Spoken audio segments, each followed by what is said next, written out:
हाँ जी, तो स्टूडेंट्स अस्सलाम वालेकुम। ये रही आपकी प्रॉब्लम नंबर 4.29 जिसमें वो कह रहा है कि system shown in figure 4.29 is used for scrambling audio signal.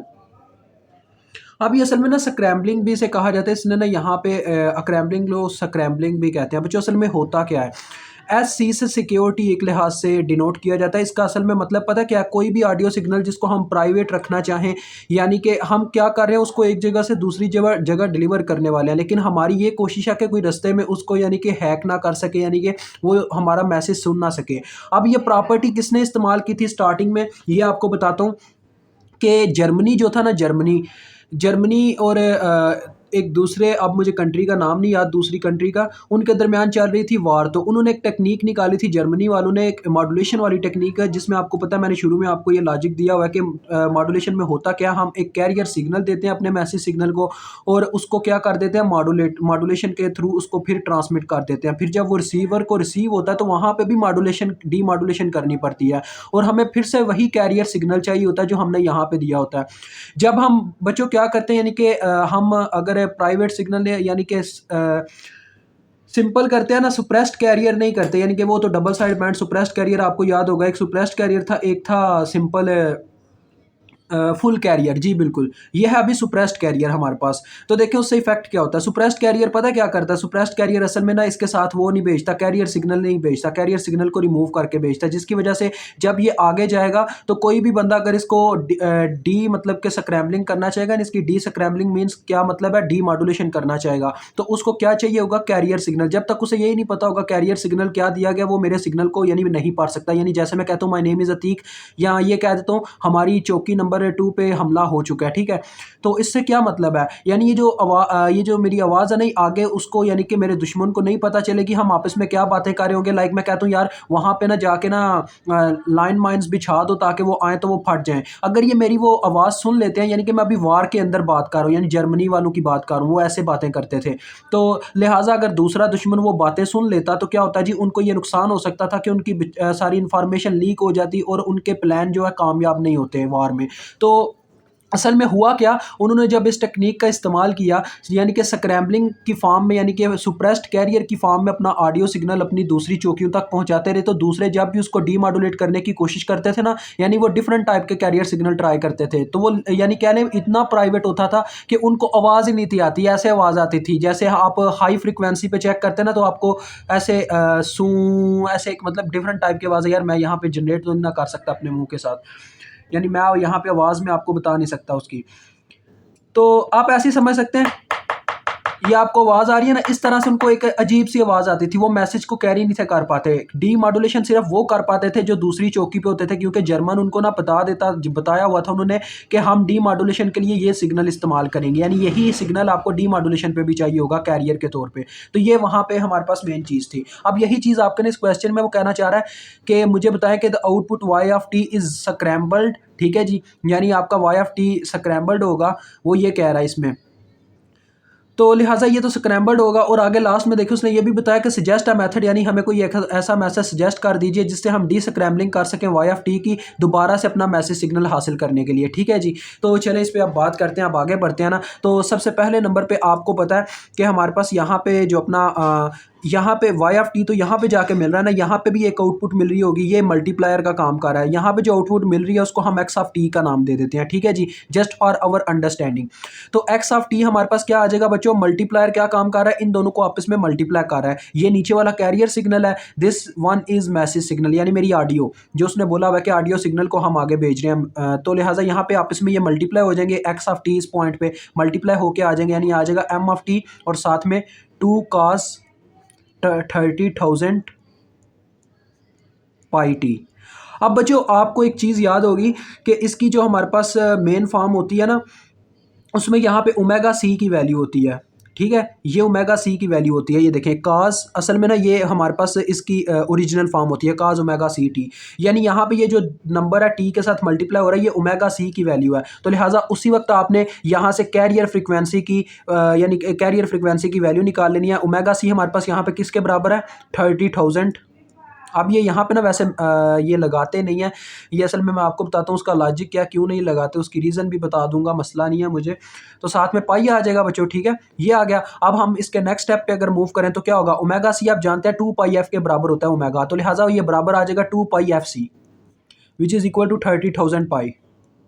ये मैंने यहाँ से कामा हटा दिया क्योंकि ये ना हम मैथ के लॉजिक में तो लगाते हैं, लेकिन आज जो हमारी बुक्स होती हैं उनमें, यानी ये दूसरी जो कैलकुलेशन की बुक्स होती है ना, वहाँ पे थोड़ा कामा अजीब ही लगता है। वैसे आप लगा भी लो तो मसला नहीं होगा, उस्ताद समझेगा इस बात को, अदरवाइज़ आप ना लगाओ तो ज़्यादा बेटर है मेरी नज़र में। तो ये देखो दोनों तरफ से पाई कट जाएगा, ठीक है, ये तो प्रेजेंटेशन का एक तरीका ना, इससे इतना मसला नहीं है।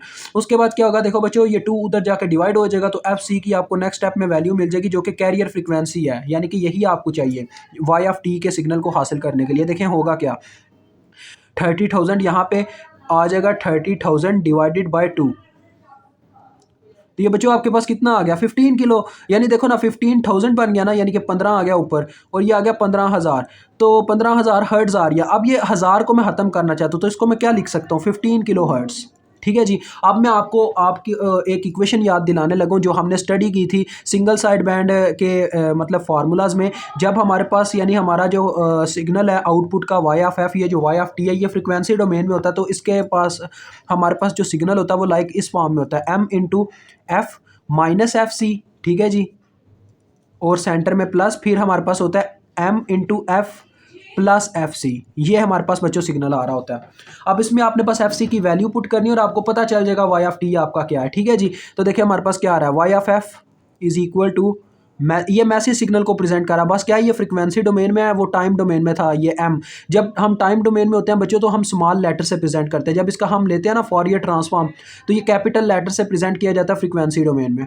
तो ये आपके पास आ गया एफ माइनस 15 किलो हर्ट्स, ठीक है, plus M into F plus 15 के, ठीक है जी, ये चीज़ आपके पास आ गई है। तो लिहाजा अब बात आती है नेक्स्ट हमारे पास, अब क्या होगा, यानी जो मैसेज स्पेक्ट्रम है ना हमारा बच्चों, वो 15 किलो हर्ट्ज़ के ऊपर और नीचे शिफ्ट हो गया। उसकी मिसाल किस तरीके से है, अब ये जो आपको नज़र आ रहा है, ये आपके पास था -15 किलो हर्ट्ज़ और ये था 15 किलो हर्ट्ज़, सिर्फ ये दो थे। अब इसमें एफ़ का भी इजाफा हो गया, आप देख सकते हैं एफ़ का भी इजाफा हो गया, यहाँ पे भी एफ़ आ गया, यहाँ पे भी एफ़ आ गया। अगर मैं इसमें कुछ फ्रिक्वेंसी ऐड करूँगा तो बच्चों ये किस तरफ मूव कर जाएगा, ये मूव कर जाएगा मज़ीद इस तरफ राइट साइड की तरफ, यानी ये सिग्नल यहाँ से शिफ्ट हो जाएगा राइट साइड पर। और अगर इसमें से मैं एफ माइनस 15 किलो हर्ट्ज़ करता हूँ तो वो मजीद इस तरफ लेफ्ट साइड पे मूव कर जाएगा, यानी ये दोनों आपस में उल्टा चल रहे हैं, ये इस तरफ ले चला जाएगा सिग्नल, वो उस तरफ चला जाएगा, तो ये फ़र्क आएगा। अब उससे हमारे पास होना क्या है आपको मजीद बताता हूँ। तो यहाँ पे ये जो 15 किलो हर्ट्ज़ है ना, ये सेंटर के तौर पे बिहेव कर रहा होगा, यानी ये जो आपका ये वाला सिग्नल है इसमें 15 kilo hertz positive 15 kilo hertz के तौर पे सेंटर में वर्क कर रहा होगा, और ये नेगेटिव 15, यानी कि आपको पता है टाइम यहाँ पे इनके साथ जो साइन है ना, वो असल में उसका बिल्कुल अपोजिट साइन हमने लेना होता है। तो लिहाजा हम आगे बात करते हैं, जो हमारे पास बच्चों आउटपुट आएगी, यानी कि अब आपको ना लो पास फिल्टर के बारे में मुझे बताना है। देखें ज़रा लो पास फिल्टर क्या करता है, ये एक ना फ्रीक्वेंसी इन्वर्टेड वेरिएंट है असल में। ये लो पास फिल्टर करेगा क्या कि आउटपुट के अंदर जो बचा है वो इफ़ेक्टिवली एक फ्रीक्वेंसी इन्वर्टेड वेरिएंट में चला जाएगा, ठीक है जी। तो लिहाजा अब मैं आपको ना पहले इसका सिंपल वर्ड में समझाता हूँ। यहाँ पे आपके सामने क्या है जी, डिफरेंट टाइप्स के बच्चों हमारे पास सिग्नल जनरेट हो रहे होते हैं, ठीक है, सिर्फ एक सिग्नल यहाँ तक का नहीं है। अब आप देख सकते हैं हमारे पास इसके अलावा भी सिग्नल आ गया, यानी कि पहले हमारे पास सिग्नल था सिर्फ -15 किलो हर्ट्ज़ से लेकर 0 और 0 से लेकर 15 किलो हर्ट्ज़ तक का सिग्नल, ठीक है।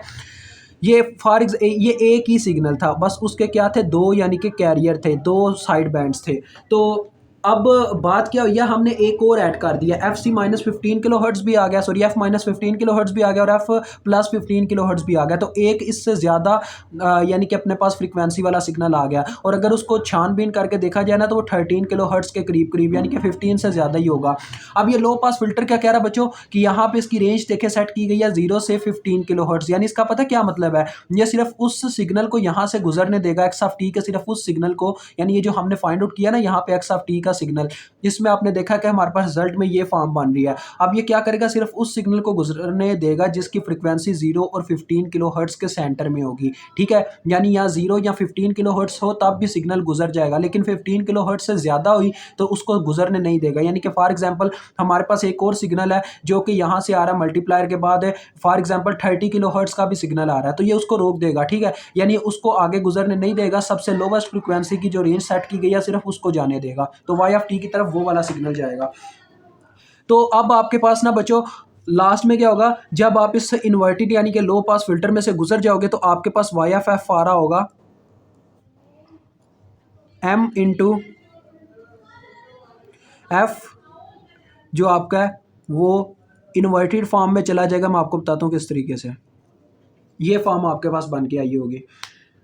हाई फ्रिक्वेंसी कंपोनेंट है ये आपके पास, ठीक है, ये हाई फ्रिक्वेंसी कंपोनेंट है एम ऑफ एफ का। अब लो फ्रिक्वेंसी पर आते हैं, ठीक है। लो फ्रिक्वेंसीज की बात करें तो अब हमने यहाँ पे ना ये आपके पास आ गया ना वाई ऑफ एफ, ठीक है। तो अब हमने इसका ना आपके सामने बच्चों एक ग्राफ ड्रा करना है, ठीक है।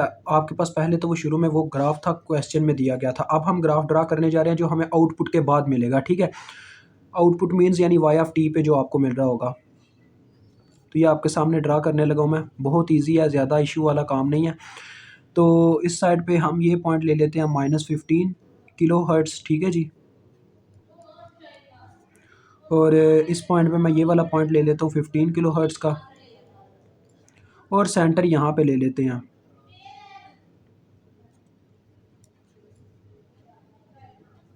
अब ये आपको ना बस ये यहाँ पे एक दफ़ा इक्वेशन का चक्कर समझ में आ गया ना, इक्वेशन कैसे वर्क कर रही है। ये फ्रिक्वेंसी की डोमेन है और हमारी फ्रिक्वेंसी बच्चों किस यूनिट के साथ चल रही है, किलोहर्ट्ज़ की फॉर्म में, तो यहाँ पे ऐसे हम मेंशन कर देंगे। तो लिहाजा अब ये इस साइड पे हमारा एम ऑफ एफ असल में प्रेजेंट हो रहा है, यानी मैसेज सिग्नल की फ्रिक्वेंसी वेव। तो अब देखिएगा स्टूडेंट्स इसका ग्राफ कैसे ड्रा होता है। ग्राफ के लिए ना इसकी एक हमारे पास इक्वेशन जनरेट होती है। देखें वो क्या है हमारे पास, M of F is equal to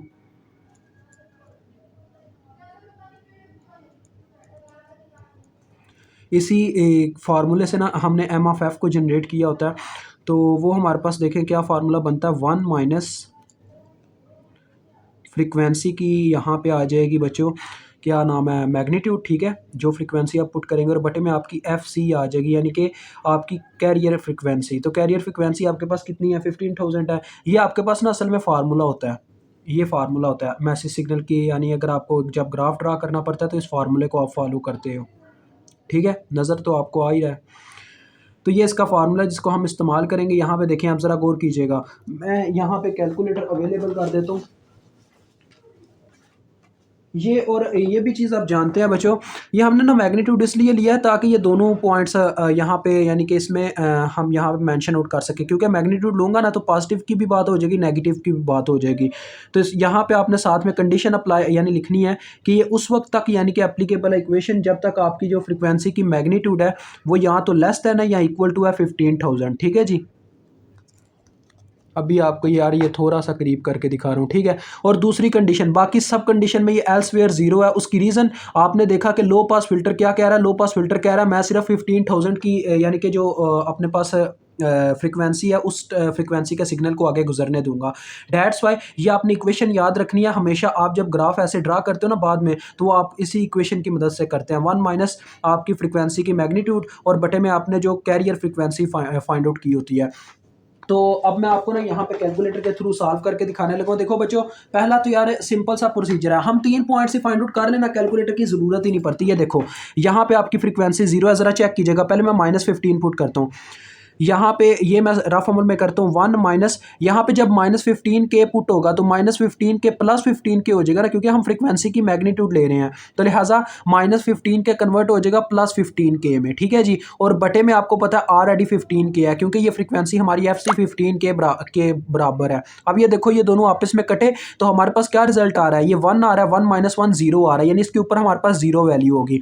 अब यहाँ पे चेक करते हैं कितनी वैल्यू होगी जब हम 0 बच्चों पुट करेंगे। फॉर एग्जाम्पल मैं अब फॉर एग्जांपल का कहना करेंगे ये, जब मैं ज़ीरो पुट करता हूँ इसकी जगह एफ़ की जगह, क्योंकि यहाँ पे हमारी फ्रीक्वेंसी की वैल्यू ज़ीरो है, एफ़ का सारा यहाँ पे स्केल चल रहा है ना, तो ज़ीरो के ऊपर फ्रीक्वेंसी की वैल्यू ज़ीरो, यहाँ पे ऊपर अगर ज़ीरो ज़ीरो को किसी भी नंबर से डिवाइड करो ज़ीरो ही रहता है, तो 1 माइनस ज़ीरो 1 आ रहा है, यानी यहाँ पे हमें वैल्यू 1 मिल रही है। ठीक है, यानी इससे पता चलता है यहाँ पे ये एक राइजिंग सिग्नल जनरेट कर रहा है। ठीक है, ये चीज़ है। उसके बाद हम आगे वाला सिग्नल चेक करते हैं। अब मैं इस साइड पे आऊँ तो बच्चों देखो अब क्या होगा, जब मैं यहाँ पे मूव करूँगा तो मेरी फॉर एग्जांपल ये 1 किलोहर्ट्ज़ या सॉरी डायरेक्ट इसी पॉइंट पे आ जाते हैं। ठीक है, और तो कुछ पता करने की ज़रूरत नहीं है, डायरेक्ट इसी पॉइंट की वैल्यू मालूम कर लेते हैं। तो क्योंकि 3 पॉइंट्स मैंने बोला, 3 पॉइंट्स मालूम कर लो तो आपका काम डन है। अब मैं 15 किलोहर्ट्ज़ पे चेक करता हूँ। 15 किलोहर्ट्ज़ पे आपने आगे भी चेक किया, आपके पास क्या आता है? जब यहाँ पे 15 किलोहर्ट्ज़ पुट होगा तो आपके पास मैग्नीट्यूड में वो प्लस में ही पुट किया जाए, तो आपके पास आ जाएगा 15 के, और बटे में भी 15 के, क्योंकि कैरियर फ्रीक्वेंसी तो रहनी ही सेम है। तो ये देखो ये भी 1 आ रहा है, तो 1 माइनस 1 ज़ीरो हो जाएगा, यानी इसके पॉइंट पे भी ज़ीरो वैल्यू मिलती है, और ये आपके पास आपका सिग्नल आ गया। ये बच्चों आपके पास सिग्नल आएगा। इसके आगे ना मैं आपको बताता हूँ, इसके आगे जो सिग्नल आ रहा होता है ना, जो आपके जो बच्चों ने मुझे सॉल्यूशन भेजा ना, उसमें डायरेक्ट ही उसने लास्ट वाला वहाँ पे ड्रा कर दिया हुआ है अपना सिग्नल। इससे हुआ क्या, आपका सिग्नल ये ड्रा हो गया, और ये जो आपके ये वाले सिग्नल थे इससे आगे शिफ्ट हो गया, यानी यहाँ पे आ गए। ये देखें, आप ड्रा करना चाहो तो कर सकते हो, ऐसे करके रख दो तो मसला नहीं है। ये वाला सिग्नल आपका इस तरफ चला गया, और यहाँ पे जो आपका सिग्नल था ना इस साइड पे ज़ीरो से ऐसे स्टार्ट होकर ऐसे आ रहा था, वो यहाँ पे ऐसे शिफ्ट हो गया। ठीक है जी, ये आपके पास कुछ इस तरीके से आ गया। तो ये दोनों सुप्रेस्ड हैं। अब ये सुप्रेस्ड मीन्स यानी इनके अंदर हमारी इंफॉर्मेशन मौजूद है। तो ये सुप्रेस्ड यानी कि कैरियर सिग्नल असल में बच्चे होता है, सुप्रेस्ड ये कैरियर सिग्नल होता है। जब तक ये मतलब कि आर्मी के पास मौजूद नहीं होगा, जिनको मैं यानी कि जर्मन, अगर मैं फॉर एग्जांपल जर्मन आर्मी का बंदा हूँ, फौजी हूँ, तो जब तक उनके पास ये सुप्रेस्ड कैरियर सिग्नल नहीं ना मौजूद होगा, यानी कि उनको नहीं पता होगा मैं किस कैरियर सिग्नल के साथ अपना मैसेज भेज रहा हूँ, जो कि यहाँ पे 2 cos 30,000 पाई टी के बराबर है, वो उस वक्त तक मेरी आवाज़ नहीं सुन पाएंगे। अब इसका जो दूसरा पार्ट था वो कह रहा सजेस्ट कर लीजिए एक मेथड को जो स्क्रैम्बलिंग कर सके वाई ऑफ टी की to obtain M of T. M of T signal को दोबारा से रिकंस्ट्रक्ट करने के लिए हमें कोई ऐसा यानी कि तरीका बताएं जो हमारे सिग्नल को रिकंस्ट्रक्ट कर दे। तो बच्चों ये जो मैंने लास्ट में इक्वेशन लिखी थी ना, ये उसी का एक मेथड है, ये इन्वर्टेड है। आप अगर इन्वर्टेड स्पेक्ट्रम का इस्तेमाल करते हैं तो उससे क्या बेनिफिट होगा, उससे आपको ये बेनिफिट होगा, आप इजीली। तो बच्चों बस बी जो उसका आपका सिंपल सा आंसर है वो ये है कि आप अपने स्पेक्ट्रम को क्या कर दो, इन्वर्टेड कर दो, तो आपको क्या होगा जी, आपको अपना सिग्नल फिर से हासिल हो जाएगा। और वो मैंने आपको ना ऑलरेडी करके दे दिया हुआ, ये आपका स्पेक्ट्रम इन्वर्टेड का पार्ट था जिसकी इक्वेशन मैंने लिख के दी है। स्पेक्ट्रम इज इन्वर्टेड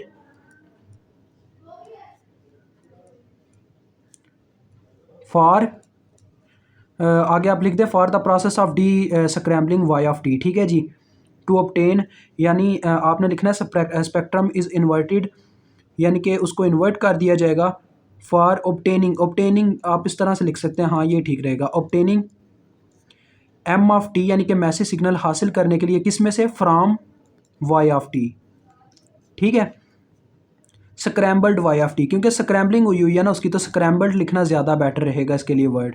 तो बच्चों होगा क्या उसमें, सबसे पहले नंबर पे मैं आपको बताता हूँ इन्वर्टेड करेगा क्या। ये इन्वर्टेड जो है ना, इसमें से नेगेटिव पार्ट को क्या कर देगा, बिल्कुल ख़त्म कर देगा। ठीक है, यानी ये नेगेटिव पार्ट बीच में से हटा दिया जाएगा, सिर्फ वो पॉजिटिव पार्ट को एक्सेप्ट करेगा। और उसके बाद वो आगे सारा प्रोसीजर होता है जो आपने यहाँ पे करके नहीं दिखाना, आपने बस इसका हल ही बताना है। तो आप इस तरह से बस क्या करेंगे, इसके आगे ग्राफ बना देंगे, ग्राफ आपको आपके सोल्यूशन में भी नहीं मिलेगा, तो ये आपने ना बना देना है, क्योंकि ये इसका यानी एक पार्ट बनता सही है। ये जीरो से लेके पता क्या करता है, इन्वर्टेड जब हम करते हैं ना, तो बच्चों इन्वर्टेड पता क्या करेगा, आपने जैसा कि हमारा लो पास फिल्टर का हिस्सा पढ़ा कि उसने सिर्फ 0 से 15 किलोहर्ट्ज़ तक की फ्रीक्वेंसी के सिग्नल को आगे जाने देना है। तो लिहाजा उससे क्या होगा, आपके पास सिग्नल ये जो इस साइड पे हमारे पास मौजूद था, ये वाला, ये इतना सिग्नल, ये यहाँ पे जस्ट एज इट एज आ जाएगा। ठीक है जी, तो ये स्क्रैम्बलिंग का प्रोसीजर है, ये आपके पास आ जाएगा, और इसकी मैक्सिमम वैल्यू भी बच्चों 1 के ऊपर ही होगी, समझ गए आप। तो ये आपके पास आ गया होगा, और ये आपका वाई ऑफ एफ है। ठीक है जी, जिसकी इक्वेशन मैंने आपको बताया ऊपर लिख दी हुई है, एम ऑफ 15 के माइनस एफ। ठीक है, ये इसकी इक्वेशन है।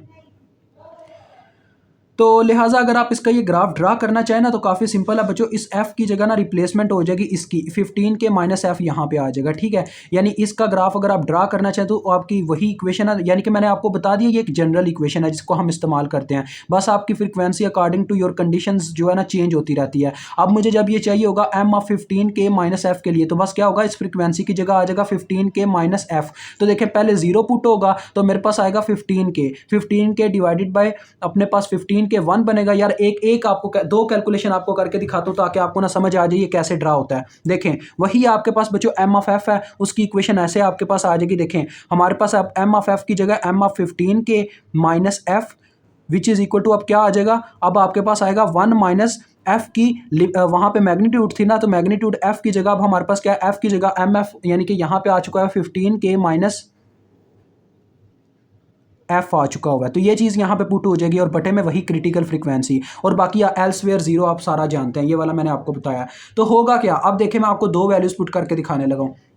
पहले नंबर पे मैं ये वाली वैल्यू पुट करता हूँ जहाँ पे f जीरो है, यहाँ पे जीरो पुट हुआ तो ये आ गया 15 के डिवाइडेड बाय 15 के होगा, क्योंकि एफ सी की तो वैल्यू आपको पता है कांस्टेंट है, 15 के सेट की हुई है। तो 15 के से कटेगा, यहाँ पे 1 आएगा, 1 माइनस 1 जीरो होता है, तो देखें यहाँ पे जीरो ही मेंशन है। उसके बाद हम इस पॉइंट पे आके चेक करते हैं कितनी वैल्यू आती है। तो देखें यहाँ पे फ्रीक्वेंसी की वैल्यू 15 की हो चुकी है, यहाँ पे 15 के पुट होगा, 15 के माइनस 15 के जीरो आ जाएगा, जीरो को किसी भी नंबर से डिवाइड करो जीरो ही रहता है, तो 1 माइनस जीरो 1 आ जाता है। देखें यहाँ पे वैल्यू 1 मिल रही है। तो इस तरह से इस सिग्नल को यहाँ पे कंस्ट्रक्ट किया गया।